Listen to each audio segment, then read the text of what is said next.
같이 한번 한 목소리 읽겠습니다. 시작.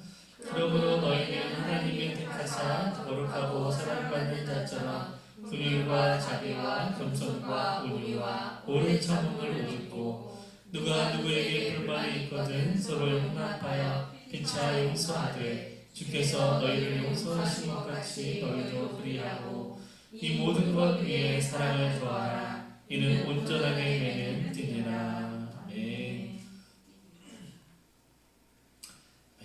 한 번 더 기도하겠습니다. 사랑의 하나님 감사합니다. 주님 오늘도 우리가 예배케 하여 주시고 또 이 시간 주의 말씀 앞에 서게 하시니 감사합니다. 하나님 우리에게 들을 귀를 허락하여 주셔서 하나님의 말씀이 하나님께서 이 시대에 우리에게 들려주신 그 말씀이 온전히 들려지고 그 말씀을 마음 가운데 뿌려져서 씨를 뿌려져서 열매 맺는 30배, 60배, 100배 열매 맺는 놀라운 은혜가 있게 하여 주시옵소서. 전하는 자나 듣는 자나 주님 손에 붙들리기를 소원하고 살아계신 예수님의 이름으로 기도하옵나이다. 아멘. 예, 우리가 좀 이렇게 골로새서 3장 4장은 아주 실제적인 우리 삶의 부분들을 다루기 때문에 제가 특별히 그리스도인의 생활이라는 제목을 붙였습니다. 그래서 오늘 골로새서 16번째인데요. 그리스도인의 생활 두 번째, 지난주에는 가정에 대해서 우리가 좀 살펴봤고 오늘 두 번째 사회생활을 생각해 보기를 원합니다. 여러분 그리스도인의 사회생활, 우리가 다 사회생활을 하고 있잖아요.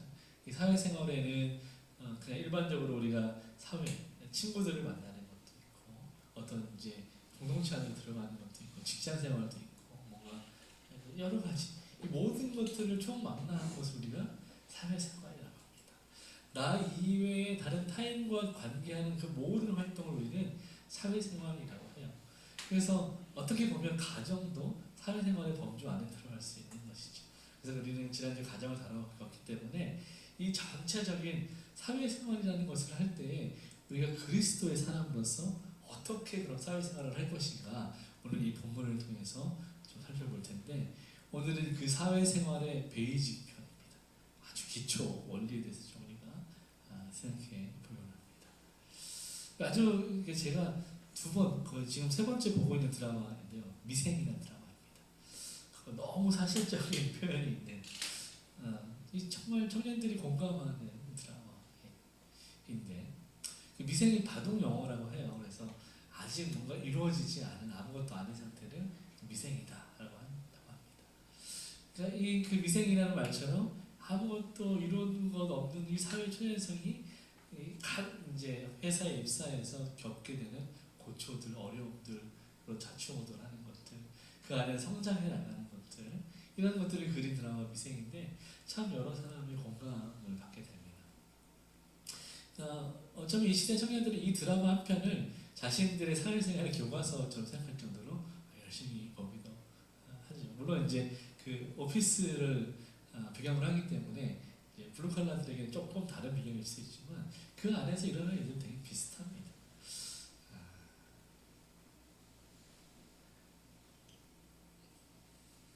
아니 뭐든지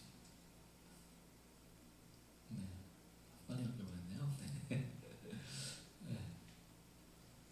그럼 제가 오늘 먼저 좀 이야기하고 싶은 건 뭐냐면 사회생활을 이야기하면서 옷에 대해서 좀 먼저 얘기해보고 싶은 것이 옷. 오늘 우리가 다 이렇게 저마다 이렇게 주일이라고 또 이렇게 예쁘게 옷을 입고 오지 않습니까? 옷을 입으라. 오늘 본문에 보면 사도 바울이 옷 입으라라고 선포한 명령하는 것을 여러분 어떤 옷을 좋아하십니까? 특별히 여러분이 어떤 중요한 자리에 갈 때 아니면 이제 교회에 나올 때 어떤 기준으로 또 여러분의 패션을 선택하십니까? 여러분 패션에 관심이 별로 없는 사람이라도 어떤 사람이든지 자기가 좋아하는 이 애착하는 최애템 하나 정도는 있어요. 옷이 됐든 액세서리가 됐든 꼭 하나 정도는 자주 입는 옷이 있습니다. 좋아하는 옷이 있죠. 여성분들 이렇게 그런 말씀 많이 하시죠. 입을 옷이 없다. 네, 근데 옷장에 보면 옷이 많이 있는데 왜 입을 옷이 없을까요? 누구나 옷이라는 것에 대해서 아주 관심을 가지고 있는 것입니다. 현대에는 이 옷이라는 것이 어떤 패션, 나를 드러내고 나를 어떤 상징하는 그런 장치이긴 하지만 사실 고대에서만 봐도 중세에만 해도 이 옷, 의복이라는 것은 그 사람의 신분과 또 그 사람의 어떤 부의 정도를 나타내는 척도였습니다. 그래서 옷은 그가 어떤 사람인지를 보여주는 장치인 거예요. 조선시대에 보면 양반이 입는 옷이 있었고 평민이 입는 옷이 있었습니다. 만약에 이 평민이 양반의 옷을 입으면 어떻게 됩니까? 네, 그거 명예훼손, 양반 명예훼손으로 잡혀가서 시동을 당합니다. 서로 입는 옷이 달랐어요. 양반도 마찬가지로 평민이 입는 옷을 절대로 입지 않았습니다. 왜냐하면 그 옷이 자기를 드러내고 상징하는 의미가 있었기 때문입니다. 그래서 단순히 이 옷은 어떤 자기 수치를 가리거나 그런 정도의 의미가 아니라 자기의 신분과 자기의 어떤 상태를 나타내는 그런 도구였다는 것이죠. 현대에도 마찬가지죠. 여러분 이 옷을 누가 입습니까? 네, 법관, 판사들이 입는 것이죠. 제가 이 옷을 입고 여기서 설교하면 어떻게 됩니까? 이상한 거예요. 많은 목사님들이 이 가운을 입는데 사실은 중세시대에 목사님들이 가운 입는 이유가 판관 역할을 하는 것이었어요. 그래서 이제 이런 가운을 입었는데요. 개혁주의에서는 가운을 입지 않습니다.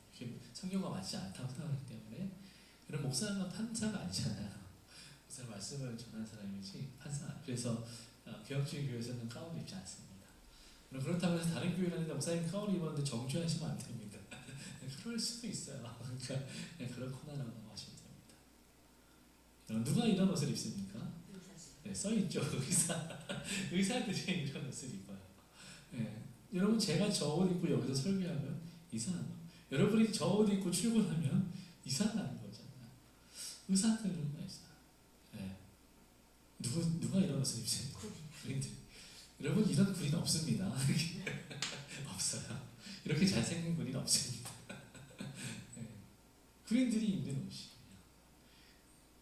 저도 한때 입었는데 정말 신기한 게 사람이 옷에 의복을 입으면 특별히 제복을 입으면 그 제복에 자기를 맞추는 이상한 현상이 벌어집니다. 이렇게 멀쩡한 막 사장님들도 예비군 훈련하러 와서 군복을 입고 예비군 훈련하러 오면요 그렇게 망나니가 돼요. 제가 군사였던 부대가 동원 이렇게 예비군 훈련하는 부대였어요. 근데 밖에서는 뭐 사장님이고 유명한 셰프고 막 그런 분들이요 훈련만 들어가면 군복 막 이상하게 입고 모자 삐딱하게 쓰고 군도 안 먹고 총을 질질 끌고 다니면서 막 땅바닥에 아무렇게나 앉아가지고 담배를 피우고 하도 망나니가 되는 거야. 왜 저럴까? 그때 또 퇴소할 때는 옷 갈아입으면 또 멀쩡하게 이렇게 또 명함쯤에서 나오면 연락해요. 이렇게. 야, 뭐지 이 사람. 그래서 이 옷이라는 게 그 사람의 정신 상태까지 이렇게 자세까지 바꿔가는 거거든요. 왠지 그 옷을 입으면 그 옷의 격에 맞게 행동해야 될 것 같은 그런 의미가 있는 것이죠. 그러면 그리스도인은 어떤 옷을 입어야 할까요? 옷이라는 것이 단순히 그냥 입고 벗는 우리를 보호하는 기능만 있는 것이 아니라 그 옷이 나를 나타내고 나를 드러내고 또 나를 증명하는 것이라면 그러면 그리스도인 예수님 안에서 거듭난 사람들은 어떤 옷을 입어야 할까? 바울은 과연 우리에게 어떤 옷을 입으라고 말하는 것인가? 우리가 오늘 좀 고민해 보고자 하는 것입니다. 여러분 오늘 혹시 교회 오실 때 오늘 선택하신 그 의상을 왜 선택하셨습니까? 이쁨이는 늘 입는 옷을 입은 것 같아요. 보니까 좋아하는 거. 네. 성실이가 김기쁨이 내 옷 입었어요 라고 저한테 카톡을 보냈어요. 여기 말하면 안 되는데. 여러분 왜 그 옷을 선택하셨습니까? 저 어릴 때부터 저희가 이제 고신교회에서 자랐는데 늘 어릴 때부터 어른들이 하시는 말씀이 교회 갈 때 제일 좋은 옷 입어라, 깨끗한 옷 입어라, 뭐 요란한 옷 입지 마라, 뭐 그런 말. 저는 그때 늘 반대로 입고 다녔거든요. 저는 이렇게 입고 다녔어요. 네. 이게 고3 수련회 때인데 이때는 이렇게 유행했어요. 여장대회라고 해가지고 네, 제가 제 허리 23 보이시죠? 네. 저 오피스 제 여동생 거였습니다. 제가 1등 했습니다, 저는. 그러니까 여러분 제가 저렇게 입고 오늘 교회 왔다고 생각해 보십시오. 다 시험 들어서 교회를 떠나고 우리 목사님 미쳤다라고 생각하겠죠. 늘 어른들 그렇게 말해요. 제가 반바지 입고 가면 너는 왜 교회 오는데 반바지 입고 오냐. 제가 좀 짧은 옷 입고 가면 왜 너는 교회 오는데 짧은 옷 입고 오냐. 제가 머리 염색하고 가니까 왜 너는 교회 오는데 머리를 염색하고 오냐. 야 머리 되게 길잖아요. 너는 왜 머리를 저렇게 하고 다니냐. 머리를 잘라놔. 제가 또 파마를 하고 왔더니 너는 왜 교회 다니면서 파마를 하고 다니냐. 남자야. 내가 중청도에서 사역할 때 파마를 하고 교회 갔더니 담임 목사님이 그건 좀 아닌 것 같아요. 네, 그런데 지금 그 담임 목사님은 파마하고 계십니다. 여러분 교회 특별히 자매님들은 어떠세요? 교회 갈 때 늘 주의를 주시는 게 뭡니까? 짧은 옷 입지 마라, 노출만 옷 입지 마라, 슬리퍼 신지 마라. 그런 뜻이죠. 왠지 교회 갈 때는 교회 갈 때만 입어야 되는 뭔가 그런 뭐 이렇게 정형화된 답답한 복장이 있는 것 같아. 왜 그 드라마나 TV 미디어에서 비춰주는 그 막 이상한 그런 그림들, 그게 교회 다니는 사람들의 모습인 것처럼 우리 보여지는 거죠. 여러분 길거리에서 신천지나 여호와의 증인이나 뭐 이런 분들 만나면 어떻습니까? 그분들의 복장이 늘 비슷해요. 그 딱 보면 이렇게 알 수 있어요.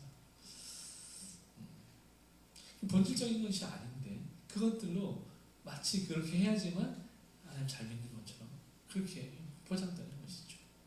그래서 제가 성령 때 너무 이해도 안 되고 답답하고 자꾸 날 정죄하니까 화가 나는 거예요. 그때 똘끼가 나오는 거예요. 그래서 제가 그래서 성경을 봤습니다. 열받아서 성경을 막 찾아봤어요.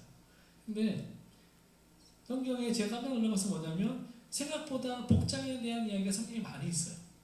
근데 문제는 뭐였냐면 대부분 그 복장에 대한 이야기가 율법에 관한 이야기였어요. 뭐 제사장들은 어떻게 입어라, 레위인들은 어떻게 입어라, 뭐 그런 것들이었어요. 그러니까 실제로 그냥 하나님의 백성들은 어떤 옷을 입어야 한다 이런 규정은 없는 거예요. 그래서 찾다가 제가 찾은 것이 뭐냐면 그나마 있는 게 전신갑주였어요. 에베소서 6장에 바울이 그리스도인들은 전신갑주를 입어야 된다라고 말하는 거예요.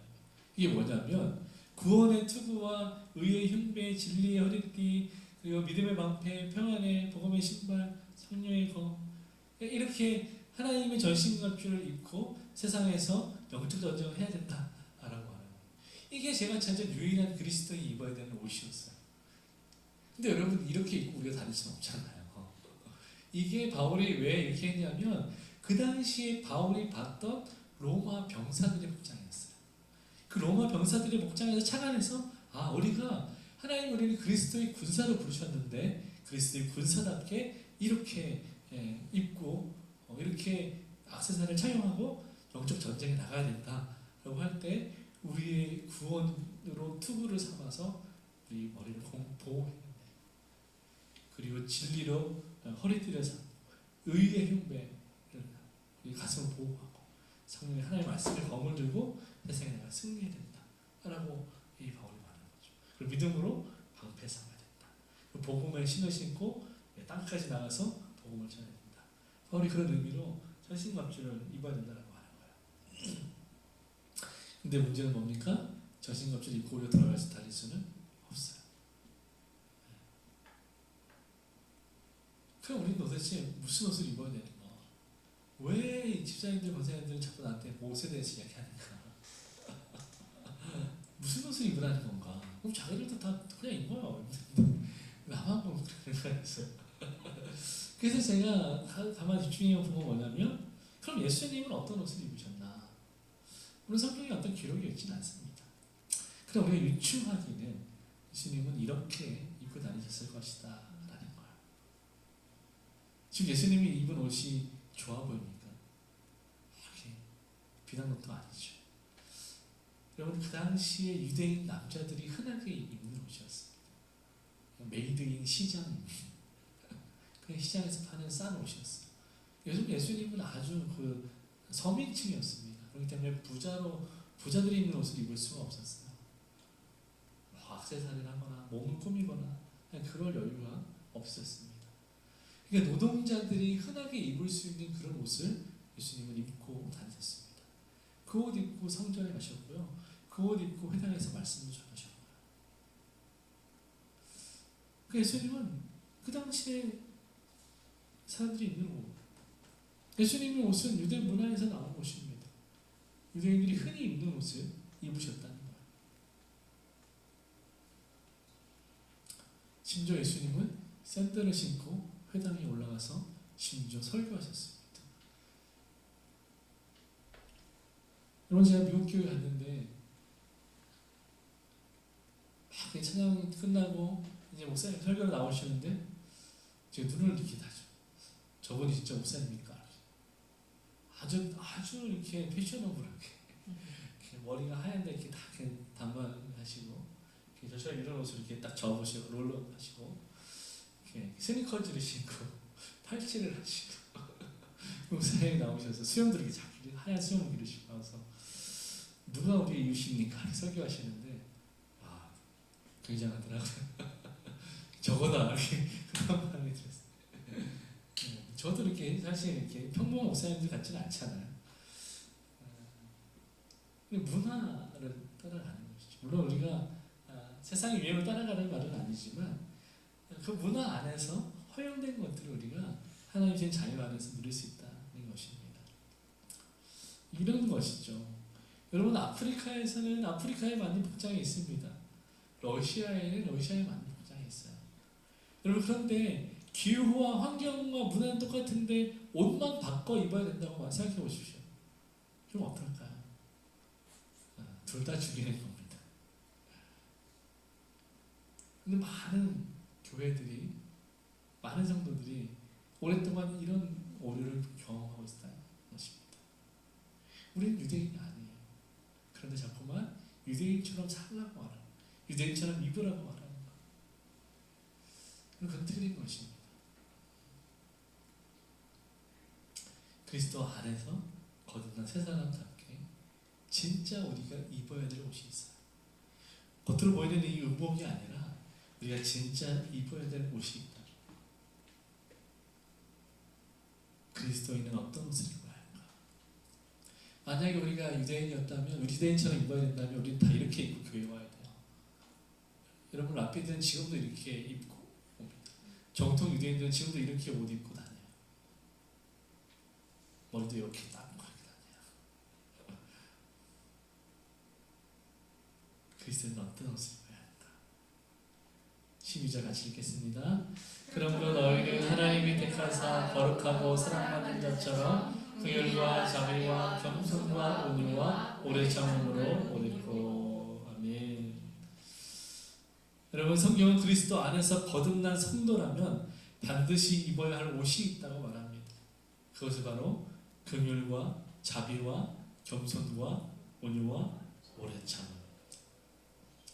옷 이름 되게 길죠? 이렇게 긴 상표가 있을지 모르겠지만 여러분, 이게 오늘 성경이 말하는 우리가 그리스도인이 입어야 할 옷입니다.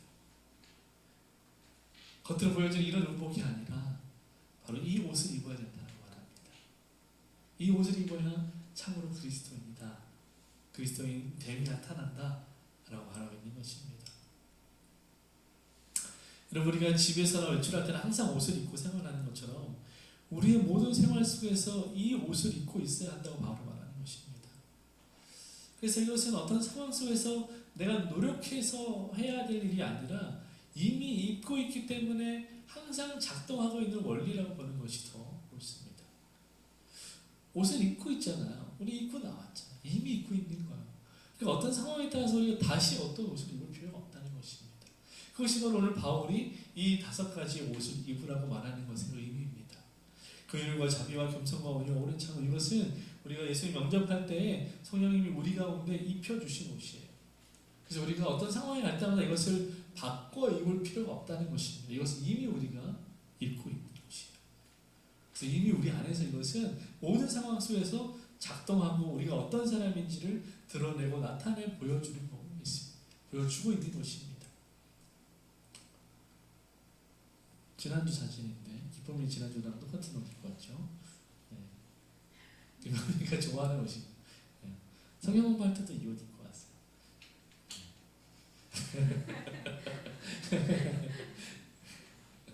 분위기 좀 썰렁한 것 같아서 한번 이렇게 넘어. 자, 바울이 말한 5가지 우리가 좀 한 가지씩 좀 자세히 살펴보겠습니다. 긍휼은 무엇입니까?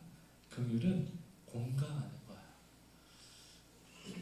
오늘 성경에서 말하고 있는 긍휼의 옷은 공감하는 것입니다. 여러분 어떠세요? 여러분 공감을 잘 하는 분이십니까? 아니면 공감을 잘 못하시는 분이십니까? 제가 몇 번 말씀드렸지만 저는 제 기질은 공감을 못하는 기질이에요. 아웃사이더가. 그 공감이라는 건 누군가 어떤 상황에 직면해 있을 때 내 일은 아니지만 마치 내 일처럼 여기는 것을 공감이라고 말하는 것입니다. 그럼 긍휼이라는 것은 공감하는 것입니다. 함께 느끼고 함께 이해하는 것입니다. 공감. 하나님 우리에게 이미 이 공감의 옷을 주셨습니다. 주셨어요. 그래서 그리스도인은 그 삶을 통해서 이 공감의 옷이, 긍휼의 옷이 보여집니다. 드러납니다. 애쓰지 않아도 보여지는 것이. 두 번째, 자비는 무엇입니까? 자비는 선의를 베푸는 것입니다. 쉽게 말하면 착한 일을 하는 것이죠. 친절한 것입니다. 그게 자비예요. 그런데 성경이 말하는 자비는 조금 더 깊이 들어가요. 값 없이 대가를 바라지 않고 도움이 필요한 사람에게 적절한 도움을 주는 것을 자비라고 합니다. 이것은 하나님으로부터 오는 것이죠. 하나님께서 저와 여러분에게 값 없이 자비를 베풀어 주셔서 우리를 구원해 주신 것. 그래서 구약 성경에서는 이것을 헤세드라고 말하는 거죠. 하나님이 값없이 베풀어 주신 호흡. 이게 자비. 우리가 예수님 믿기로 결정할 때, 예수 영접할 때에 성령께서 이미 우리 안에 이 자비의 옷을 주셨다는 것입니다. 이미 우리는 입고 있는 것입니다. 그래서 우리는 누구에게나 선의를 베풀 수 있는 사람입니다. 세 번째, 겸손은 무엇입니까? 겸손은 여러분 나보다 남을 더 낮게 여기는 것입니다. 존중하는 거예요. 존중하는 것입니다. 나보다 남을 더 낮게 여기는, 높게 여기는 것입니다. 그래서 존중해 주는 거예요. 이 존중은 어디서부터 출발합니까? 이 사람이 내 이웃이 하나님의 작품이다. 하나님이 만드신 걸작품이다라고 인정하는 것에서부터 출발해야 그를 존중할 수 있습니다.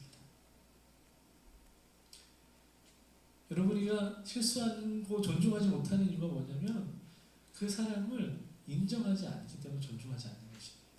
그리고 그 사람을 하나님의 작품이 아니라 내 것이라고 여길 때 우리는 존중하지 않습니다. 내 소유라고 여길 때 존중하지 않아요. 그러나 그렇지 않다는 것입니다. 우리는 모든 사람에게 겸손해야 되고 모든 사람을 하나님이 만드신 사람이고 하나님의 작품으로 존중할 수 있어야 한다는 것입니다. 겸손은 존중입니다. 겸손은 단순히 나를 낮춘다는 것이 아니에요. 상대방을 존중하는 것이 겸손을 행하는 것입니다.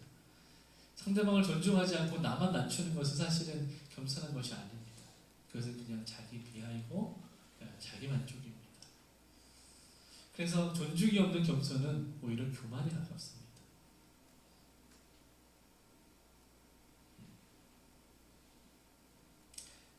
네 번째, 온유는 무엇입니까? 그럼 온유는 배려하는 마음이에요. 배려하는 마음. 우리가 모든 사람을 향해서 하나님의 마음으로 배려하는 것입니다. 나도 급하고 나도 소중하지만 내게도 소중하지만 배려하고 양보하는 것이죠. 여러분 이 배려하는 마음에는 중요한 원리가 있는데 원칙이 있는데 그 뭐냐면 차별하지 않는 것입니다. 너는 내가 나한테 잘해줬으니까 그래. 넌 좀 미우니까 넌 아니야 이렇게 배려해. 넌 평소에 잘했으니까 넌 평소에 못했으니까 이런 배려는 여러분 사실 배려가 아니죠. 오히려 차별이죠. 네. 배려에는 차별이 없어야 합니다. 모두에게 공평해야 합니다. 그래서 모든 사람을 동등하게 사랑하고 배려하는 마음이 오늘 바울이 말하는 온유함입니다. 마지막으로 오래 참음은 무엇일까요? 오래 참는다는 것은 인내하는 것입니다. 인내하는 거죠. 참 어렵죠. 인내. 다른 것들 어렵도 쉽지 않지만 인내하는 건 참 어려운 것 같아요. 강명식 박사님이 불렀던 승리라는 찬양에 보면 그런 말이 있어요. 정말 승리가 뭔 줄 아냐? 하고 싶은 말을 찾는 것이다. 라고 말하더라고요. 내 안에 많은 말이 있지만 그것을 참는 것, 인내하는 것, 그게 승리다. 라고 노래하는 것을 합니다. 참 깊은 묵상이다라는 생각이 들었어요. 그럼 다른 사람이 나에게 어떤 도발을 해올 때, 그냥 아무 일도 안 할 때는 당연히 인내할 수 있어요. 그런데 나에게 도발해 볼 때 그 감정을 억누르는 것을 우리는 성경적인 오래 참음이고 인내라고 한다는 것입니다. 그럼 누군가 나에게 불편함을 주고 나에게 어려움을 줄 때, 누가 나를 비방하는 소리를 들었을 때, 누가 나를 욕하는 소리를 들었을 때, 나에게 억울한 일을 당하게 할 때, 그리고 그 앞에서 끌어오르는 그 분노의 감정을 억누를 수 있어요. 그것을 누르는 것이 여러분 오래 참음이라는 것입니다. 여러분 이 오래 참음을 가장 잘하시는 분이 누구실까요? 그렇습니다. 하나님이십니다. 하나님 지금도 오래 참고 계십니다. 그럼 하나님이 오래 참지 않고 즉결 처형을 내리시면 어떻게 될까요? 우리는 이미 성경 벌써 알고 있죠. 바벨탑을 쌓았을 때 흩어버렸어요. 죄악이 이 땅에 관영했을 때 홍수를 내리셔서 세상을 멸망시키셨습니다. 모세에게 반란을 일으켰을 때 하나님은 지진을 일으켜서 사람들을 그 지진 가운데 가둬버렸어요. 다윗이 범죄했을 때 그 아들이 죽었어요. 다윗이 교만한 인구조사했을 때 인구의 3만 명이 역병으로 죽었습니다.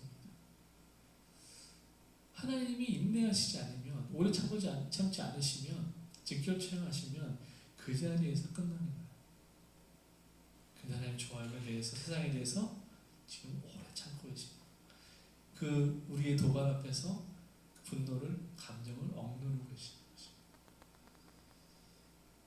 최종적으로 그 모든 분노를 하나님 누구에게 쏟으셨습니까? 예수님에게 십자가에서 다 쏟으셨습니다. 그래서 우리가 구원을 얻을 수 있습니다. 그래서 우리가 죄로부터 자유함을 얻고 정죄받지 않는 것입니다. 예수님이 그 모든 하나님의 분노를 다 그걸 받아내시기 때문입니다. 여러분 참는 오래 참으면요, 우리 안에 하고 싶은 많은 말을 삼키는 것입니다.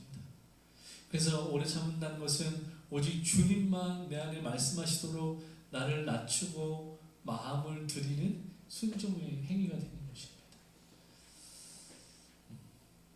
그럼 참 어렵죠. 누가 나 수근수근 되는 거 아는데, 들었는데 버티는 척하고 모른 척하고, 그럼에도 불구하고 그 사람에게 선을 베푸는 거, 여러분 그게 그리스도인의 삶입니다. 여러분 당장 지난주만 생각해 보십시오. 여러분 한 달을 생각해 보십시오. 우리가 오래 참지 못한 상황이 얼마나 많았습니까? 근데 하나님 뭐라고 말씀하세요? 여러분은 그리스도 안에서 이미 오래 참의 옷을 입었습니다. 라고 말하고 있어요. 이미 입었다는 거예요. 그리고 계속 입어야 한다는 것입니다. 여러분 저는 오늘 이 가운데 특별히 공감이라는 것에 대해서 좀 생각해 보기를 원해요. 우리가 이미 5가지 옷을 다 입고 있고 또 평생 우리가 입어야 할 옷입니다. 그래서 날마다 하나님 앞에 이 옷을 구해 그냥 충만을 구하고, 하나님 이 연약해지고 더러워진 이 옷이 다시 한번 새롭게 되어질 수 있도록 해달라고 매일 기도해야 되는 것입니다. 그 가운데 우리가 특별히 좀 공감에 대해서 생각해 보기를 원하는데, 왜냐하면 이 시대에 참 공감이 없는 시대라는 생각이 들었습니다. 시대가 가면 갈수록 조금씩 점점 더 이기적인 시대가 되는 거예요. 나만 알면 된다는 시대가 되어버린 것이죠. 사람들은 자기가 불편한 것을 참지 못합니다. 인내하지 못하고 기다리지 못합니다. 내가 불편하면 세상 상관없어. 그게 이 시대의 정신이죠. 그래서 우리는 이 시대에 정말 공감이 무엇인지 조금 더 생각해보길 원하는 것입니다. 여러분, 우리가 공감에 대해서 생각할 때 참 많이 혼동하는 것이 있는데 그 뭐냐면 공감이냐 동정이냐입니다. 공감과 동정 비슷한 결이지만 아주 다릅니다. 동정은 뭘까요? 동정이라는 것은 밖에서 타인의 고통을 이해하는 것입니다. 이게 멀리 떨어져서 저 앞에서 고통당하는 사람을 보면서 힘들겠다, 아프겠다 라고 연민하지만 내가 그 사람에게 그 상황에 개입하지는 않는 거예요. 우리가 뉴스를 보거나 어떤 사건을 듣고 분노하고 슬퍼하고 그렇지만 거기까지 내가 그 상황에 들어가지는 않아요. 여러분, 그것은 동정입니다. 그 동정. 여러분, 누군가 여러분 동정한다고 생각해 보십시오. 기분이 막 되게 좋습니까? 그렇지 않죠. 그럼 공감은 뭘까요? 공감은 반대로 그 상황 안으로 들어가는 것입니다. 밖에서 쳐다보는 것이 아니라 그 상황 안으로 들어가서 그 사람의 고통을 이해하려고 애쓰는 것입니다.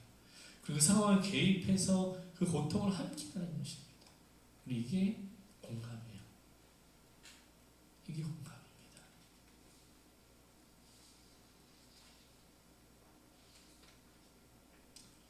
이게 긍휼히 여긴다는 것의 의미입니다. 우리가 상대방을, 우리가 하나님의 백성들을, 우리가 우리의 이웃들을 긍휼히 여긴다는 것은 그 상황에 개입하고 그 고통을 함께하는, 그 기쁨을 함께하는 것. 그게 공감입니다. 우리나라 속담처럼 사돈이 땅을 사면 배를 아파하는 것이 공감이 아니라 축하해 주는 게 공감. 함께 기뻐해 줘. 내 일이 아니지만 함께 기뻐해 줘. 그게 공감입니다. 그러니까 특히 질질이 일어났죠. 슬퍼하고 아파하는 것, 위해서 기도하는 것. 그래서 뭔가 도울 일이 없나 살피는 것이고, 가든지 보내든지 뭔가 그 일을 위해 그 고통을 함께 분담하는 것이 공감이라는 것입니다. 오늘 이 시대에 우리에게 필요한 것은 바로 동정이 아니라 공감이라는 것입니다. 그리고 하나님이 저와 여러분에게 주신 옷은 동정이 아니라 공감의 옷이라는 것입니다. 여러분은 공감의 옷을 입으셨어요. 동정이 아닙니다. 여러분, 동정하는 것은 아무것도 바꿀 수 없어요. 그저 자기 위로일 뿐입니다. 자기 만족일 뿐이에요. 그러나 우리가 공감할 때, 그 상황 가운데 뛰어들어갈 때 우리는 진짜 사랑을 경험하게 되는 것입니다. 치유와 회복을 경험하게 되는 것이죠. 사랑하는 여러분, 우리가 살아가는 이 사회와 이 시대 정신은 여러분 경쟁입니다. 우리가 사는 이 시대는 경쟁으로 돌아가는 시대예요. 참 어른들이 악하다는 것이 뭔가 생각할 때 이 경쟁하는 사회를 만들어 놓고 아이들에게는 이 경쟁을 가르치고 싶지 않다고 말하면서 학교에서는 경쟁하지 못하는, 성적도 없고 뭐도 없고. 근데 사실은 이 아이들이 평생 살아가야 될 사회는 어떻습니까? 경쟁하는 사회. 이해가 되지 않아요.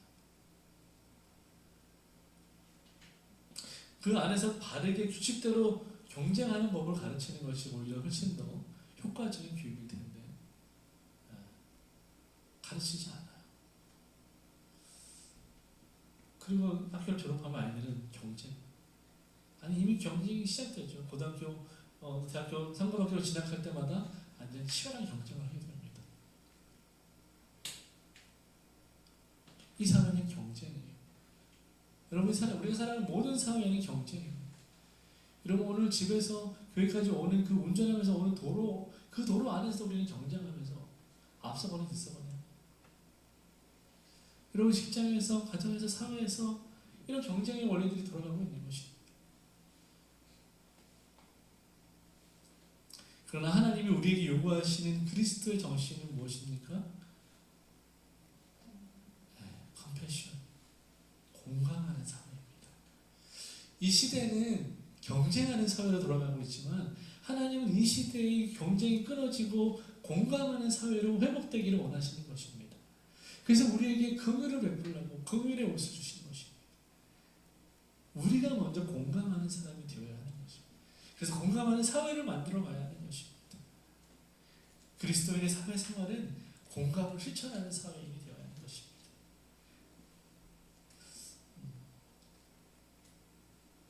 제가 회사 다닐 때요, 우리 회사 이제 체육대회 다녔어요. 이맘때였던 것 같은데, 저희 어머니가 그 당시에 이제 나쏘라는 이제 체육 브랜드 회사에서 공장에서 일을 하고 계셨거든요. 그래서 그 나쏘에서 나오는 뭐 용품들이 많이 집에 있었습니다. 그래서 저도 이제 그 축구화가 2-3개 정도 있었어요. 그래서 이제 축구 게임을 하러 갔는데 저희 팀에 같이 일하시는 그 기사님이 이제 운동화를 신고 이제 막 운동장에 와서 자꾸 넘어지는 거. 그래서 제가 제 축구화를 벗어드렸어요. 그랬더니 이분이 정말 과장하지 않고 그 자리에서 눈물을 흘리시더라고요. 어떻게 이렇게 베풀 수 있냐는 거예요. 그분이 그 당시에 50대이셨거든요. 근데 자기는 한 번도 내 걸 줘본 적이 없다는 거예요. 근데 너는 네가 나보다 잘 사는 것도 아닌데 그게 막 주냐. 이해할 수 없다. 그래서 이렇게 막 눈물을 하시더라고요. 이 얘기를 왜 했는지 모르겠는데 갑자기 생각나서 했는데 맥락이 없는 것 같은데 갑자기 그냥 얘기하고 나니까 왜 했는지 잘 모르겠는데 저는 그냥 그분이 이렇게 축구화를 자꾸 넘어지는 게 안쓰러웠어요. 그래서 나는 축구화 여러 개 있으니까 있는 거 드린 거예요. 나는 또 새 거 꺼내 신었어요. 그분 한 거죠. 저는 새 거 신었어요. 근데 막 너무 고마워하니까 제가 더 미안하고 바꿔드려야 되나. 근데 제가 퇴사할 때까지 그분이 그를 두고두고 막 감사해하고 막 소문내고 막 그러시는 거예요. 그래서 제가 좀 실수해도 다 그 이후로 용서가 되는 거예요. 그래서 제가 나쁜 거 해야 되는데 있어 내가 갈게. 그래서 제가 막 가고 그 작은 친절이 공감이 큰 은혜를 얻게 하더라고요. 여러분 예수님이 십자가에서 이렇게 기도하셨어요. 아버지 저들을 사하여 주옵소서. 자기들이 하는 일을 알지 못합니다. 로마 병사들이 예수님을 조롱하고 군중들이 예수님을 조롱하는 것을 보면서 예수님 그 십자가에 달려 계시면서 이렇게 기도하신 거예요. 아버지 저들을 죄를 사하여 주십시오. 용서해 주십시오. 자기들이 무슨 일을 하는지 모릅니다. 지금 당신은 십자가에 달려서 죽고 있습니다. 고난당하면서 조롱당하면서 오히려 누구를 어여삐 여깁니까? 긍휼히 여깁니까? 자기를 조롱하는 사람들을 긍휼히 여기고 불쌍히 여기는 거예요. 그리고 하나님께 심지어 그들을 용서해달라고 기도하고 있습니다. 여러분 어떻게 이룰 수 있어요? 여러분 여기서 우리는 주님의 사랑을 배우게 되는 것입니다. 그리고 주님의 그 사랑으로부터 출발하는 용서하심의 은혜를 배우게 되는 것입니다. 사랑이 뭔지 용서가 뭔지 여기서 보게 되는 거예요. 하나님은 저와 여러분에게 동일한 요구를 하시는 것입니다.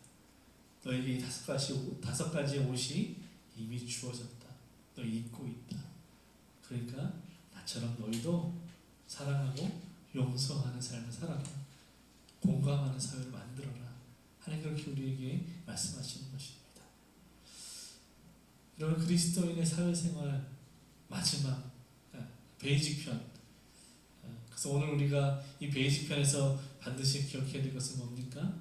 그리스도인이 입어야 할 옷은 긍휼과 자비와 겸손과 온유와 오래 참음입니다. 이 5가지 옷이 이미 저와 여러분에게 입혀 있습니다. 그런데 어떤 사람은 옷장에 걸어놓고 출근할 때 다 놓고 가시는 분들이 있어요. 그렇지 않습니다. 아침 출근할 때 내가 옷을 꺼내 입는 것처럼 여러분 이 5가지 옷을 꺼내 입으시기 바라요.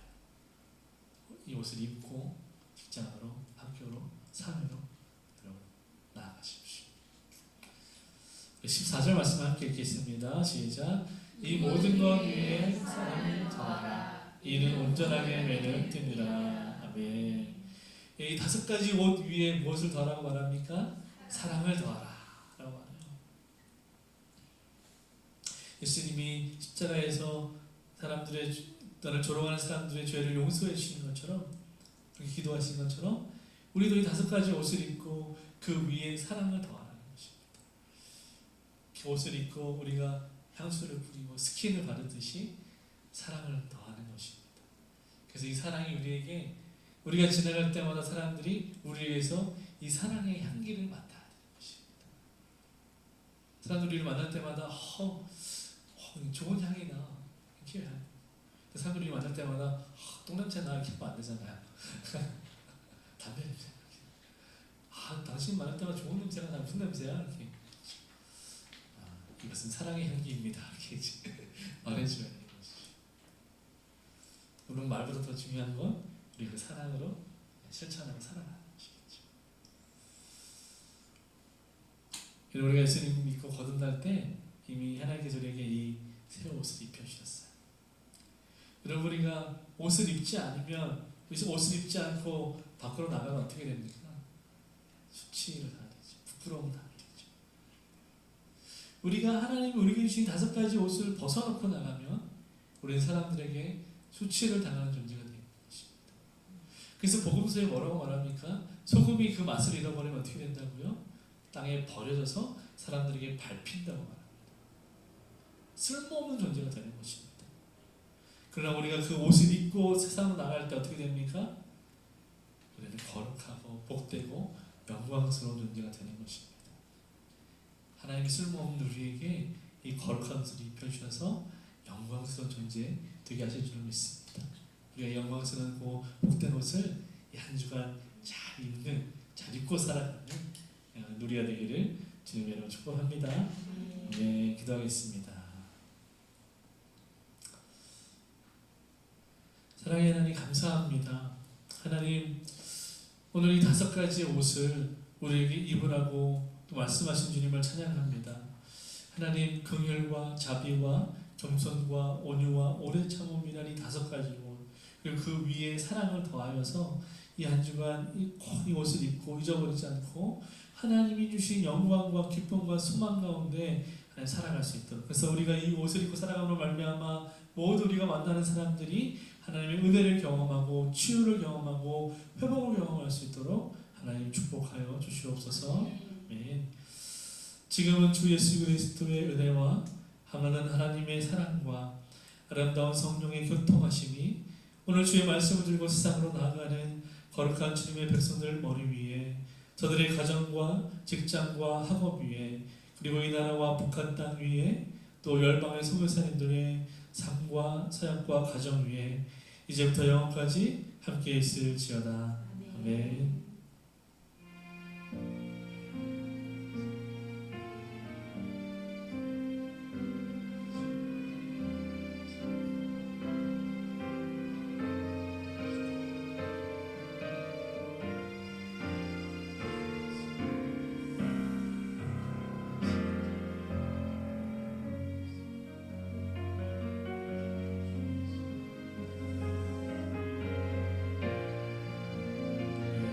감사의 박수 드리겠습니다. 할렐루야.